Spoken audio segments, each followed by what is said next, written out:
Good morning. How's everyone doing? Awesome. Glad to hear it. It is great to be here, guys. If you don't know me, my name is Jeff. My amazing wife, who's up in the sound booth, Jessica, we are the youth pastors here at Grace, and also get the privilege to be on an absolute all-star team of teachers. And so I get to share a message roughly once a month. And I get to bring the message today. We're going to be talking about Exodus 5 and 6 and kind of talking through that and going through it. And so one thing I wanted to do before we jumped in is I just wanted to kind of catch everyone up on what has happened in case you missed any part of the series.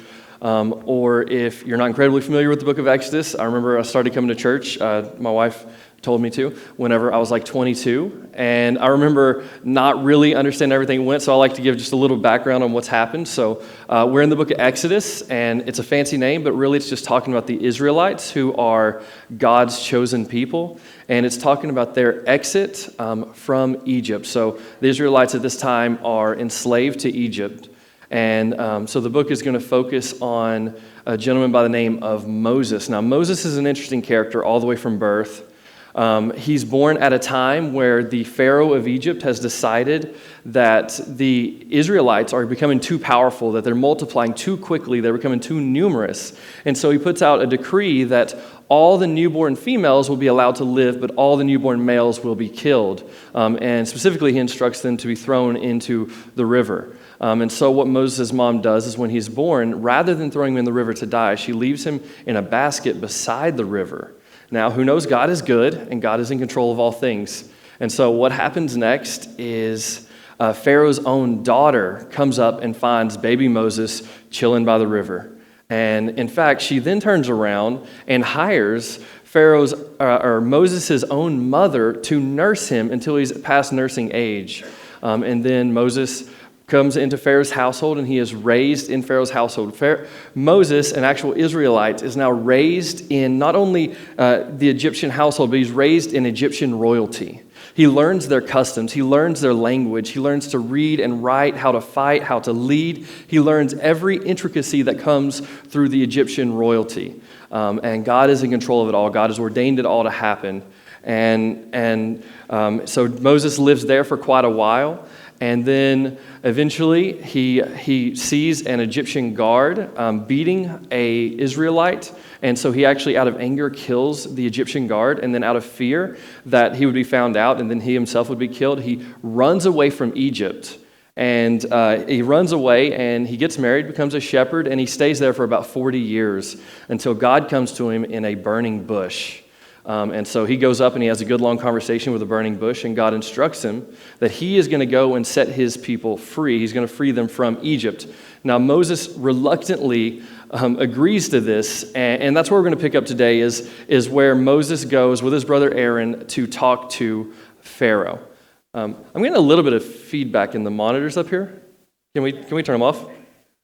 Okay.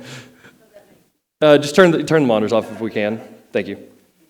All right, so that catches us up. Sorry, I can't hear myself. I will mess up constantly. All I do is listen to myself, and that's not a good thing. I think so, maybe. I don't know. All right, it's okay. I'll get used to it if not. I don't know. Maybe it's not the monitors. Maybe it's just me. All right. Anyway, that's where we've caught up to now. Let's just pray real quick, and then we'll jump into the message. Father God, we thank you for this day. We thank you for everything you do for us and you do through us. God, we thank you for what you're doing in this church and through this church right here. God, I pray for each and every person here, Lord, that today we would have an open heart and we'd have open ears to hear your word, God, to receive your word, that we would understand the truth of your message, the truth of your gospel, God. And I just pray that you'd be with anyone here today, God, that's struggling, that's facing uncertainty. God, I just pray that you would be with them, that they would have your strength and your confidence today. Lord, I pray that you'd be with me, that it not be my words that are heard, Lord, but it is yours. It is only and entirely you, Father. You are the one with the power to save. Father, we love you and we trust you. In Jesus' name, amen. Amen. So today I've titled this message, Unfair Fight. Unfair Fight. And that's because as we read, we're going to see really Moses we're going to see Moses square up against Pharaoh. And for the majority of it, it's going to seem like an unfair fight. It's going to appear to Moses it's an unfair fight. It's going to appear to the Israelites that it's an unfair fight. And I don't know about you guys, I don't know if you've ever been in an unfair fight, and that's just a word we're using at this point. It doesn't have to be an actual, knockout, drag-out fight, but if you've ever had an unfair encounter. And as I was thinking about that, one thought came into my mind. Is something that happened to me when I was a youngster. Now, when I tell these stories to the youth group, they call these my glory days, because I always like to share about like sports and what used to be way back when there was a thinner Jeff, way back when. And so this story happened in 8th grade. I remember it vividly because in 8th grade I was a pretty good football player. I had a big head on my shoulders, and I was pretty cocky. I was very fast. Remember, much slimmer Jeff, a lot lacking in the beard, but much slimmer. And I was quick. I was the fastest person on my team at Martin, and I was the second fastest kid in the county. And I was decently sized, so I could truck over people too at high speed. So I had a lot of confidence going in until this one day at practice, this guy shows up in a Hummer. First time I ever seen a Hummer. I didn't know Sam at the time, but first time I'd ever seen a Hummer in real life. He shows up. He's got spinner rims because that was cool back then. And he gets out, and he's like this giant of a man. He's like 6'7" or something. And I remember him coming up, talking to the coach. They clearly knew each other somehow. We come to find out he is a wide receiver for the Tennessee Titans. And so the coach is like, hey, let's have some fun. Why don't you line up over there at wide receiver? And Jeff, why don't you guard him? I came into this with a lot of confidence. I'm like, I got this. He's big. Doesn't mean anything. By the time the ball left the center's hands and went into the quarterback's hands, this was not shotgun. This was I formation. It took like less than a second. I hadn't had my hips turned, and he had 5 steps on me. By the time the ball was in the air, I was 20 yards away. And I'd already caught up to the safety. And it was gone in the blink of an eye. I realized at that moment I probably wasn't going to go pro at football, because that was a level of athleticism I knew nothing about. And it was just, I remember in that moment realizing like I could have sat down in my seat and counted grass and had the same degree of success. There was nothing I could do. I was absolutely outmatched in that situation. He already knew there was nothing that was going to happen. The coach also knew. He was just showing me up. It was an absolutely unfair fight.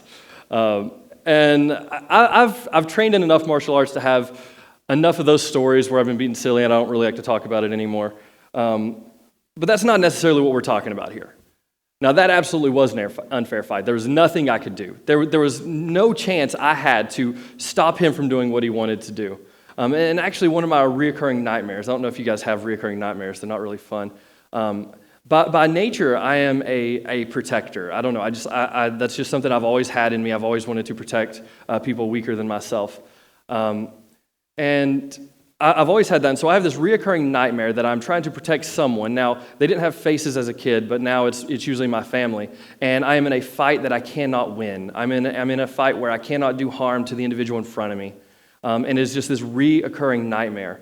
And I really think that at the end of the day, it goes deeper than the symbolism of just a fight, but it actually goes into not having control and not being able to control and being in a situation that you can do nothing about. That being in a situation where, like the title says, it's an unfair fight. It's a fight that you can't win. It's a battle that is greater than you're able to take on yourself. And to me, I think that's one of my worst fears. And as I'm learning more and more about God, it's reaffirming that there's going to be plenty of unfair fights for me, but it's not I that go and fight the fights. It's the Lord who fights on my side, right? And so there's going to be plenty of those. And as we read today, we're going to read about an unfair fight, and we're going to see what God's going to do in the midst of that unfair fight. You see, but when we're talking about these, we've got to think and we've got to reflect on our own unfair fights. And for most of us, it's not going to be something physical like a receiver or a martial artist or anything like that. It's going to be internal battles that we're facing each and every day that it just simply seems unfair. It's these battles that we don't know the answer to, that we can't get through, that we seem too weak to be able to take on ourselves, and we don't understand why we're facing what we're facing. And so often we're going to ask, well, God, didn't I pray enough? And God, didn't I read my Bible enough? And God, did I not seek you enough? And God, did I not give you my life? And God, what have I done to face these things? It's those moments where our emotions become our enemies. It's those moments where the doctor says things we never wanted to hear. It's those moments when we lose things we never thought we would lose, and we're betrayed by friends we never thought we would be betrayed by. It's in those moments where life seems unfair. And those are going to be the unfair fights we're talking about today, the battles, the internal struggles that we just don't have the answers to. And we're going to talk about how we are to trust God through that. But before we get there, we're going to start in Exodus 5. If you have your Bibles with you, that's where we're going to be, is in Exodus 5.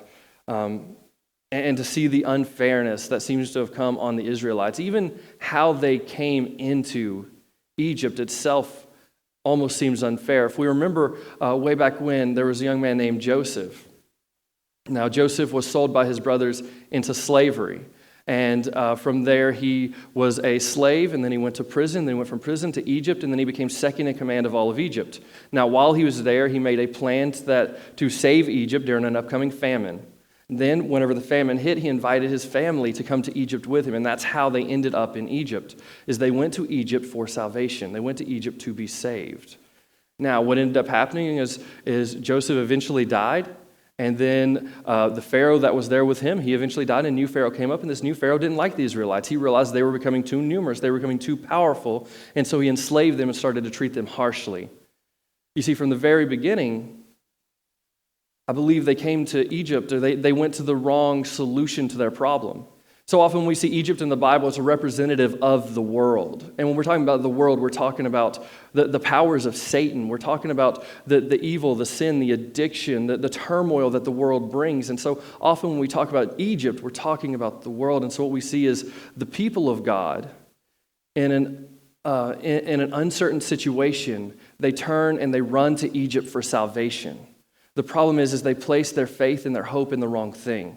You see, when we place our faith and our hope in this world, it will always lead us to enslavement.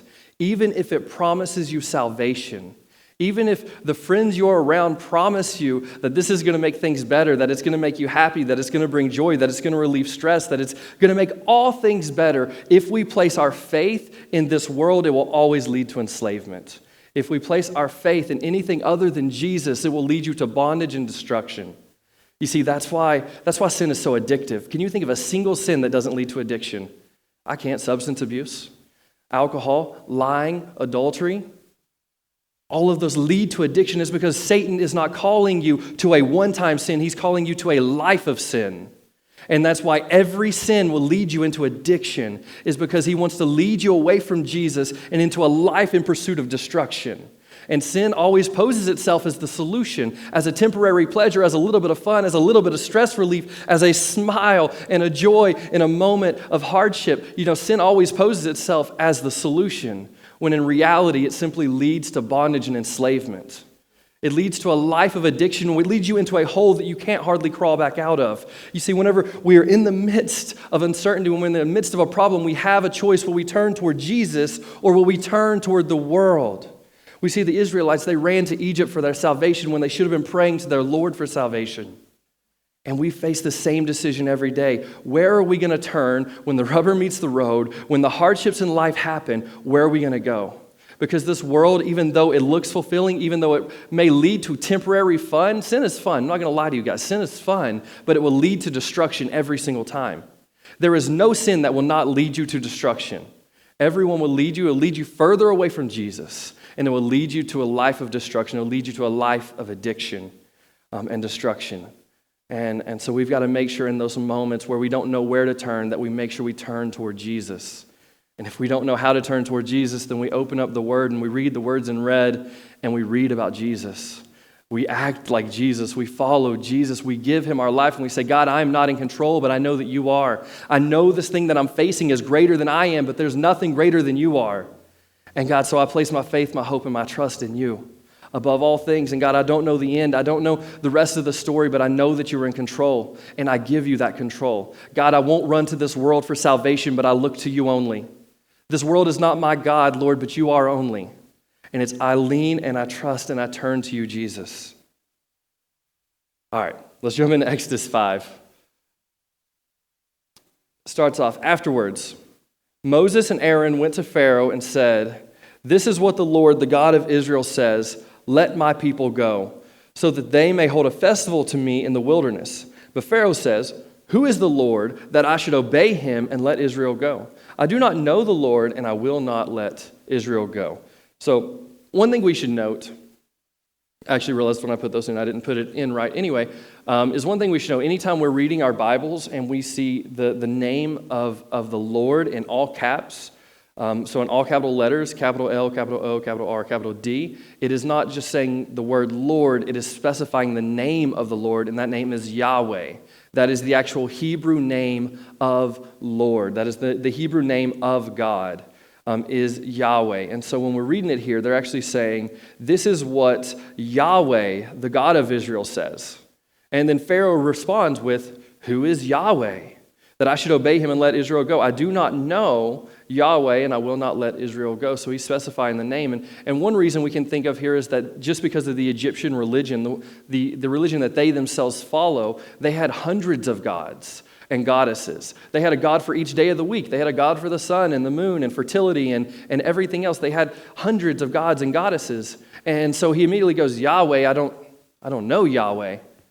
So no, I will not let you go." And also in the Egyptian religion, they believed actually the Pharaoh lineage was gods themselves. They believed them to be deities. So there's a very good likelihood that Pharaoh puts himself in direct opposition to Yahweh, the God of Israel. And we will soon see that that is a mistake he won't make again. Because God will introduce himself. By the end of this story, he will know who Yahweh is. And he will understand the power of the God of Israel, the God that you and I serve and worship. That he will know. But to be fair to him, he doesn't know Yahweh. And so he declines Moses' request here. So let's start back in verse 3. Then they said, "The God of the Hebrews has met with us. Now let us take a 3-day journey into the wilderness to offer sacrifices to the Lord our God, or he may strike us with plagues and with the sword." But the king of Egypt said, "Moses and Aaron, why are you taking the people away from their labor? Get back to your work." Then Pharaoh said, "Look, the people of the land are now numerous, and you are stopping them from working."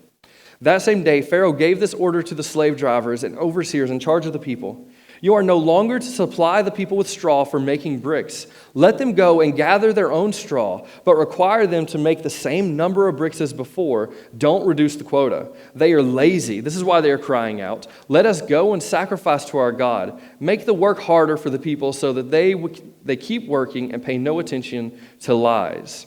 Now, Pharaoh just said, "Oh, you got time to go spend 3 days in the wilderness and worship God. You clearly have too much time on your hands.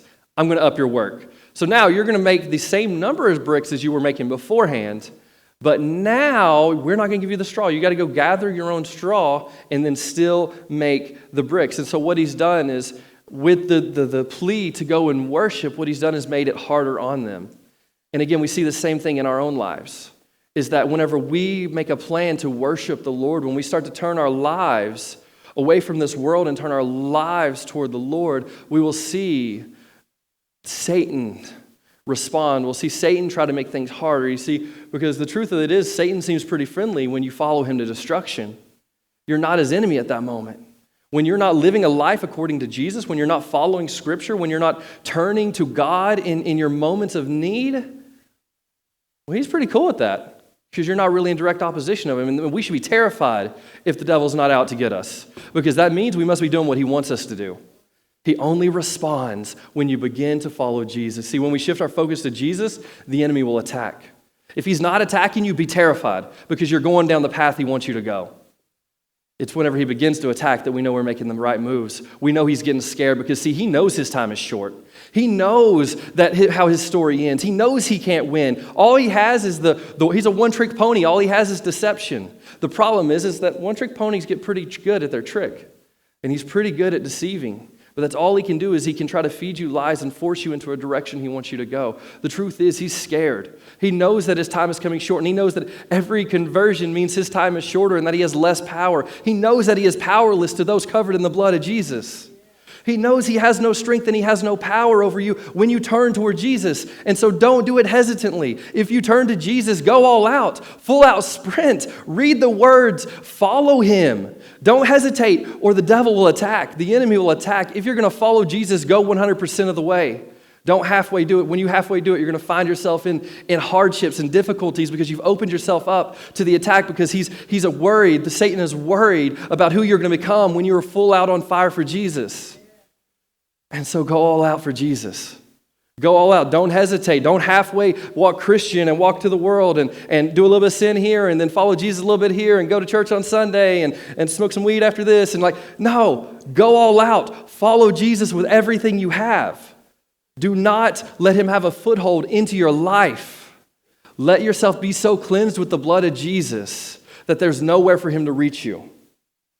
You see, because when you shift your focus to Jesus, then he will attack. All right, let's keep reading. Then the slave drivers and the overseers went out and said to the people, "This is what Pharaoh says. I will not give you any more straw. Go and get your own straw wherever you can find it. But your work will not be reduced at all." So the people scattered all over Egypt to gather stubble to use for straw. The slave drivers kept pressing them, saying, "Complete the work required of you each day, just as when you had straw." And Pharaoh's slave drivers beat the Israelite overseers they had appointed, demanding, "Why haven't you met your quota of bricks yesterday or today as before?" And so one thing I really want to notice is in this verse, it says something a little bit confusing. It says, "So the people scattered all over Egypt to gather stubble to use for straw." To gather stubble to use for straw. So they're clearly talking about something different. What they have now gathered is not the same thing they were using before. Now, the word stubble here, this is just personally interesting to me. I hope you'll find it interesting as well. But this word stubble is more likely the remains of the grain that they've already harvested. So it's the dried out just roots and weeds that they could gather. So it's whatever they could go and they could grab. And so what they're making in this time, archaeologists have now named as Adobe Bricks.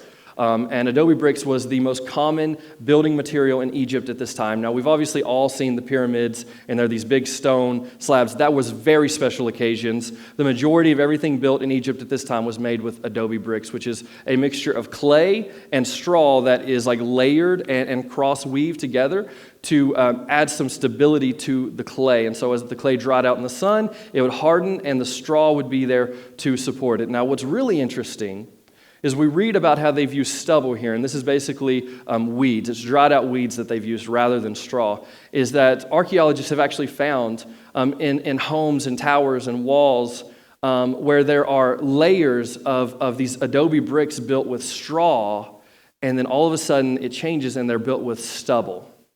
And I love when archaeology and science and history come back to affirm the scripture. Something we already knew was true, but now archaeologists are like, "Oh, that's weird." Like, no, it's not. We already read about it way back in the second book of the Bible. Y'all got to catch up, right? I love stuff like that. So they've actually found where it changed, where stubble started to be used in place of straw, and I think stuff like that's awesome. All right, it says, "Then the Israelite overseers went and appealed to Pharaoh. 'Why have you treated your servants this way? Your servants are given no straw, yet we are told to make bricks. Your servants are being beaten, but the fault is with your own people.'" Now, I just want to read this first verse here. I've missed it the first few times, but it says, "Then the Israelite overseers," Israelites, people of God, Israelite overseers went and appealed to Pharaoh. It's interesting. So in a difficult moment, in a moment of uncertainty, when things got hard and things got difficult, the people of God went and cried out to Pharaoh. Do we see the problem? Is that their first response was not to go to God, but to go to Pharaoh? Their first response was to cry out for help from Pharaoh and not the Lord? See, that's the problem. And it's a problem we make every single day, is when things get hard, our initial response is not to cry out to God.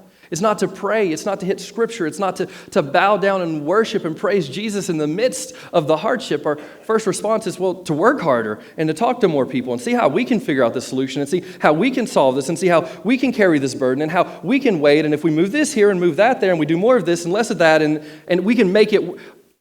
Stop. What we're doing is we're leading to a life of burnout. We're leading to a life of destruction because we're trying to carry the weight of the world on our backs. And God has said, I am here. Lift your burdens to me. Give them to me. I am the God that is with you. And I want to walk beside you and be with you. And I want to help you and take care of you. Lift your burdens to me. Quit carrying them all on your own. And so often we decide that we have to do this and we have to do that and we got to work more and do more of this and less of that and we start trying to carry the weight of the world on our own shoulders, and that was never God's intention for your life. You were never intended, child of God, to carry the weight of the world on your life on your own shoulders. And this is sadly something we're seeing with pastors all over. If you follow pastoral ministry and stuff like a lot of us here at the church do. You've seen pastor after pastor after pastor of big churches resign. And a lot of it's because they've started to carry the weight of their ministry on their own shoulders. And it's become, what can I do? What can I do? What can I do? What can I do? And very soon they're burnt out.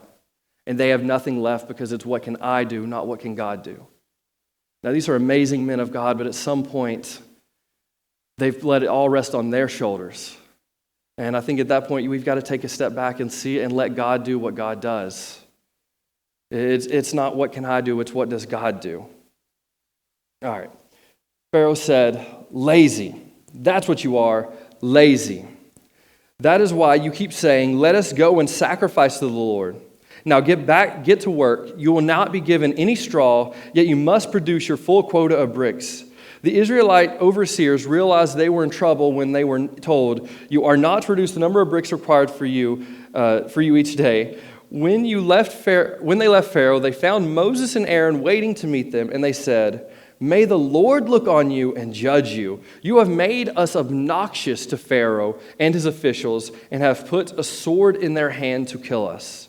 Moses returned to the Lord and said, why, Lord? Why have you brought trouble on this people? Is this why you sent me? Ever since I went to Pharaoh to speak in your name, he has brought trouble on this people, and you have not rescued your people at all. Now let's just notice something that Pharaoh did. When the Israelite overseers, they became stressed and they became burdened, they ran to Pharaoh. When Moses became stressed and he became burdened, he ran to God. And he went and he prayed and he lifted his words to God. And now, yes, these words are, God, why are you doing this? Why are you not keeping your promises? Why have you not showed up? Why have you not saved the people? Why have you made it hard on him? Yes, he's complaining to God. And I think that we're called to do the same thing. I think so often we try to go to God with all of our nice words, like God doesn't already know our hearts and our minds. And so when we're not thinking good thoughts, we can't pray to God. Y'all know God is big enough to handle all of us, right? He's big enough to handle our praises, our worships. He's also big enough to handle our complaints and our words of complacency. He's big enough. And in fact, he's there and he's waiting. He's child, come to me. Come to me and give me your burdens. And sometimes that is, God, I don't know what is happening. God, I don't understand where you are. God, I don't know why you haven't showed up, why you haven't done what I expected you to do. And God, why this isn't going according to plan. God, I just don't understand. And God wants that from you. And so I beg of you, when you're in these moments and when you're struggling and you're burdened, take it to God. Pray still, pray all the more. In these moments of heartache and a burden, pray more and beg God for answers. You see, I think the mistake that Moses makes here is something we also do, is that he simply forgot what God had said.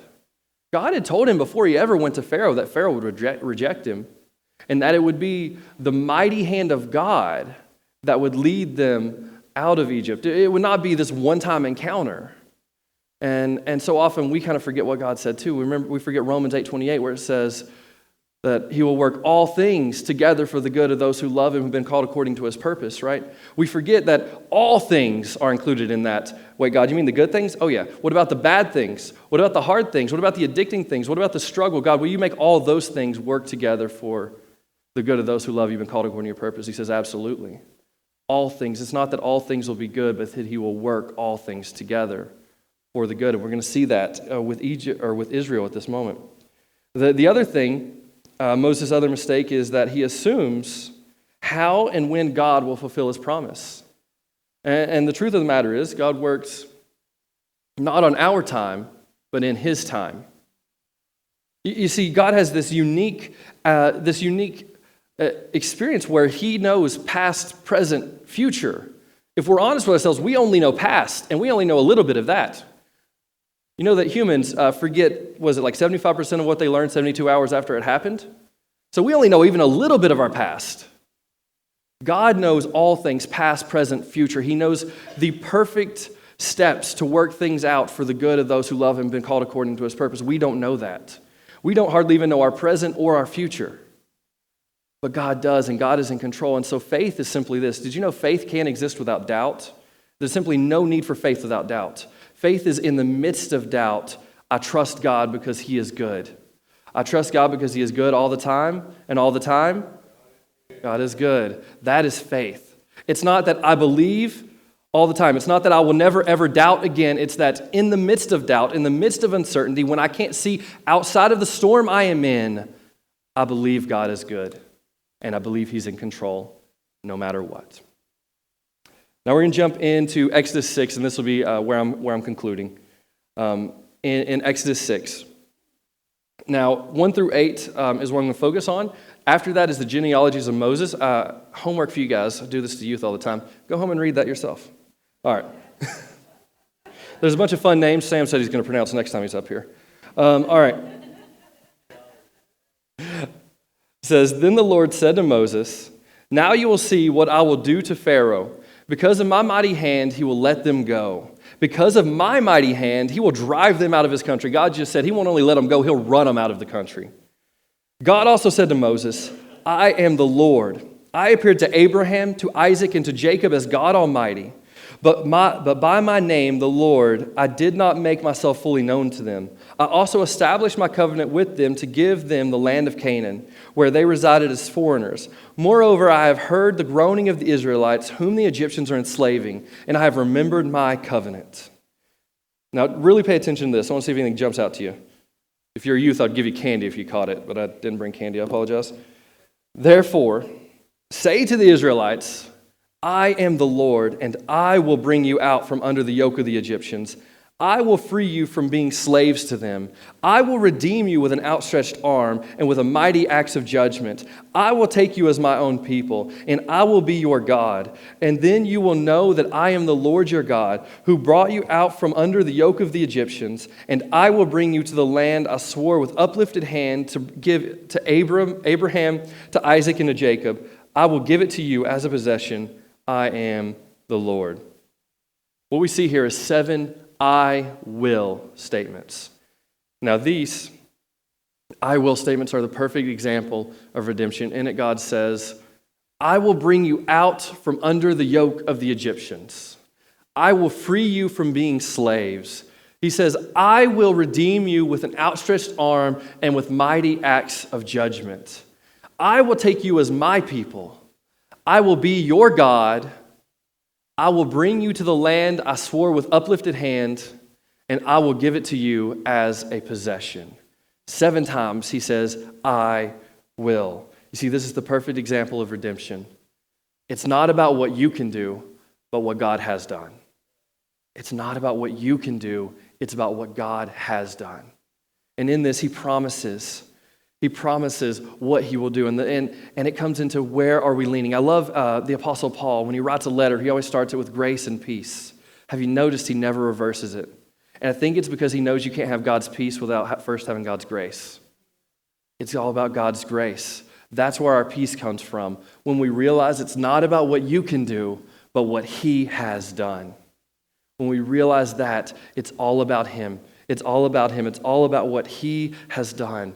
Now, what Moses does is he comes and he tells the Israelites this. He tells them all about what God says. He tells them all the I wills, and still they don't believe him. They believe it's still an unfair fight.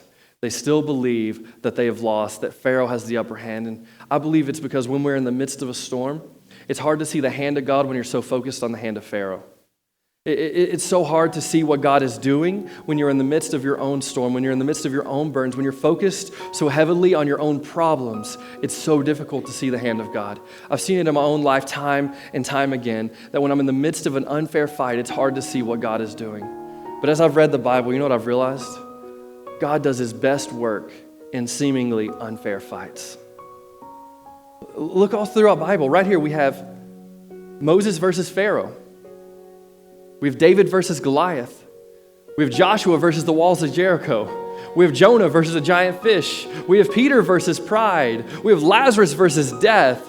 We have 2 fish versus 5,000 hungry mouths. And we have Jesus versus the tomb.